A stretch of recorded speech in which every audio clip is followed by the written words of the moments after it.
ഭരണഭാഷാ വാരാഘോഷത്തിന്റെ ഭാഗമായി ജില്ലാ ഭരണകൂടവും വിവര പൊതുജന സമ്പർക്ക വകുപ്പും സംയുക്തമായി സർക്കാർ ജീവനക്കാർക്കായി ഭാഷാ പ്രശ്നോത്തരി മത്സരം സംഘടിപ്പിച്ചു. കളക്ടറേറ്റിലെ ജില്ലാ പ്ലാനിംഗ് ഓഫീസ് കോൺഫറൻസ് ഹാളിലാണ് മത്സരം സംഘടിപ്പിച്ചത്.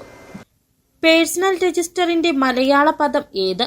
ഡെപ്യൂട്ടേഷൻ, നോ ഒബ്ജക്ഷൻ സർട്ടിഫിക്കറ്റ് എന്നീ വാക്കുകളുടെ മലയാളം എന്ത്? സർവീസ് ജീവിതത്തിൽ നിത്യേന ഉപയോഗിക്കുന്ന വാക്കുകളാണെങ്കിലും ക്വിസ് മാസ്റ്ററുടെ ചോദ്യത്തിനു മുന്നിൽ പലരും ഒന്ന് സംശയിച്ചു. പേഴ്സണൽ രജിസ്റ്ററിന് തൻപതിവേട് എന്നും ഡെപ്യൂട്ടേഷന് അന്യത്ര സേവനമെന്നും നോ ഒബ്ജക്ഷൻ സർട്ടിഫിക്കറ്റിന് നിരാക്ഷേപ സാക്ഷ്യപത്രമെന്നും ജീവനക്കാർ ഉത്തരം നൽകിയപ്പോൾ ഭരണഭാഷ പ്രശ്നോത്തരി മത്സരം ആവേശകരമായി മാറി. നമ്മളെ നമ്മളായി മാറ്റുന്നതിന് സഹായിച്ചത് നമ്മുടെ ഭാഷയാണ്.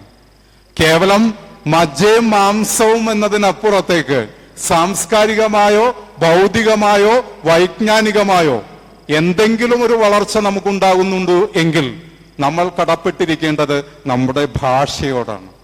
പ്രഭാഷകനും കോളമിസ്റ്റുമായ റാഷി മാക്കലായിരുന്നു ക്വിസ് മാസ്റ്റർ. തുടക്കം മുതൽ ഇഞ്ചോടിഞ്ച് പോരാട്ടം നടന്ന പ്രശ്നോത്തരി മത്സരത്തിൽ പട്ടികജാതി വികസന വകുപ്പിലെ ഓഫീസ് അറ്റൻഡന്റ് അനിൽ ഇ.എൻ.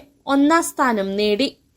ജില്ലാ പ്ലാനിംഗ് ഓഫീസിലെ റിസർച്ച് ഓഫീസർ കെ.ടി. നവാസ് മഹ്മൂദ് രണ്ടാം സ്ഥാനവും റവന്യൂ വകുപ്പിലെ സീനിയർ ക്ലർക്ക് കെ. മനേഷ് മൂന്നാം സ്ഥാനവും നേടി.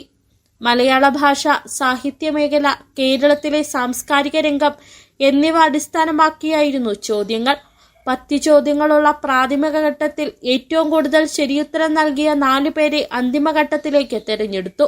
തുടർന്ന് 12 ഘട്ടങ്ങളായാണ് മത്സരം സംഘടിപ്പിച്ചത്.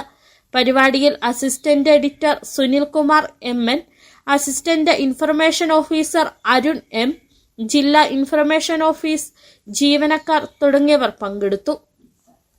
City vision, Idukki.